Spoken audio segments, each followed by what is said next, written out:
જય શ્રી કૃષ્ણ, જય દ્વારકાધીશ મિત્રો. આજે આપણે અધ્યાય 14નો 16મો શ્લોક સમજીશું. કર્મણઃ સુકૃત્સ્યાહુઃ સાત્વિકમ નિર્મલમ ફલમ રજસસ્તુ ફલમ દુઃખમ જ્ઞાનમ તમસઃ ફલમ. પુણ્ય કર્મનું ફળ શુદ્ધ હોય છે અને તેને સાત્વિક ગુણમય કહેવાય છે, પરંતુ રજોગુણમાં કરેલું કર્મ દુઃખમાં પરિણમે છે અને તમોગુણમાં કરેલા કર્મ મૂર્ખામીમાં પરિણમે છે. સત્વગુણમાં કરેલા કર્મનું ફળ શુદ્ધ હોય છે, તેથી સમગ્ર મોહથી મુક્ત થયેલા ઋષિઓ સુખમાં રહે છે, પરંતુ રજોગુણમાં કરેલા કર્મ માત્ર દુઃખમય હોય છે. ભૌતિક સુખ માટે જે કર્મ કરવામાં આવીએ છે તે અવશ્ય નિષ્ફળ જાય છે. ઉદાહરણાર્થ, જો કોઈ મનુષ્ય ગગનચુંબી ઇમારત બનાવવા માંગતો હોય તો તે બની જાય છે. તેથી પહેલાં અત્યંત કષ્ટ સહન કરવા પડે છે. માલિકને ધન ભેગું કરવા ખાતર કષ્ટ રહેવું પડે છે અને ઇમારતનું બાંધકામ કરનાર શ્રમિકોને કઠોર શ્રમ કરવો પડે છે.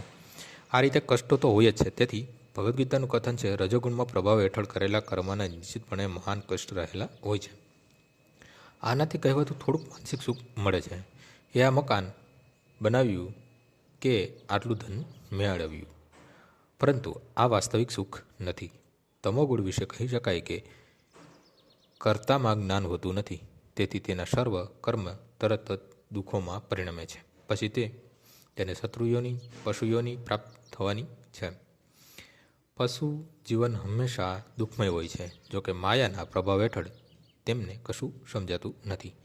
દિન પશુઓની કતલ તમોગુણના કારણે થાય છે. પશુનો વધ કરનાર કશાય જાણતો નથી કે ભવિષ્યમાં આ પશુને એવું શરીર મળશે કે તેનાથી તે પોતાનો જ વધ કરશે.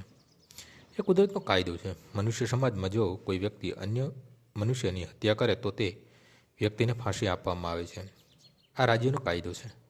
અજ્ઞાનને કારણે લોકો અનુભવતા નથી કે એક સંપૂર્ણ રાજ્ય છે કે જેનું નિયમન પરમેશ્વર દ્વારા થાય છે. દરેક જીવ પરમેશ્વરનું સંતાન છે અને તેમને એક કીડીને મારવામાં આવે તે પણ સહન થતું નથી. આ માટે મનુષ્યને સજા ભોગવવી પડે છે. માટે જીભના સ્વાદ ખાતર પશુવધ કરતા રહેવું એ તો સૌથી ઘોર અજ્ઞાન છે.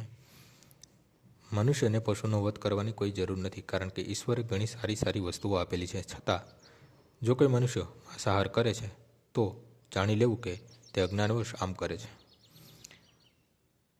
પોતાનું ભવિષ્ય અંધકારમય બનાવી રહ્યો છે. સર્વ પ્રકારના પશુવધમાં ગૌવધ સૌથી વધુ અધમ છે, કારણ કે ગાય આપણને દૂધ આપીને બધા પ્રકારના સુખ આપે છે. ગૌવધ એક રીતે સૌથી વધારે અજ્ઞાનજન્ય અધમ કર્મ છે.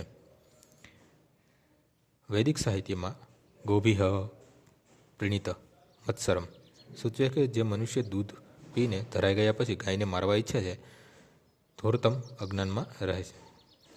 વૈદિક ગ્રંથમાં એક પ્રાર્થના છે જે નીચે પ્રમાણે છે: નમો બ્રાહ્મણ્ય દેવાય ગો બ્રાહ્મણ હિતાય ચ જગત હિતાય કૃષ્ણાય ગોવિંદાય નમો નમઃ.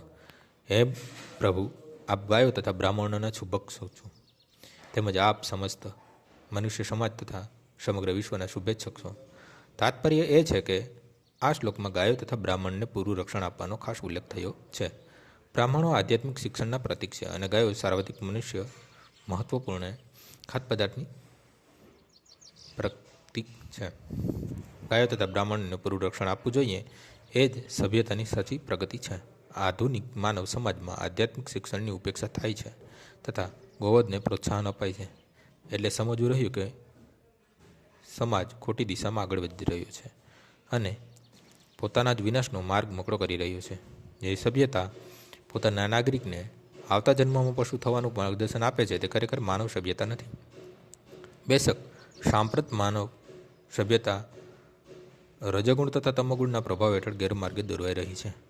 આ યુગ અત્યંત જોખમ ભરેલો છે અને બધા રાષ્ટ્રોએ કૃષ્ણ ભાવનામૃતની સૌથી સરળ પદ્ધતિ અપનાવવી જોઈએ, જેથી માનવતાને મહાનતમ આપત્તિમાંથી બચાવી શકાય. આજનો શ્લોક અહીં પૂર્ણ થાય છે. આવતીકાલે ફરીથી સવારે 6 વાગ્યે મળીશું. જય શ્રી કૃષ્ણ.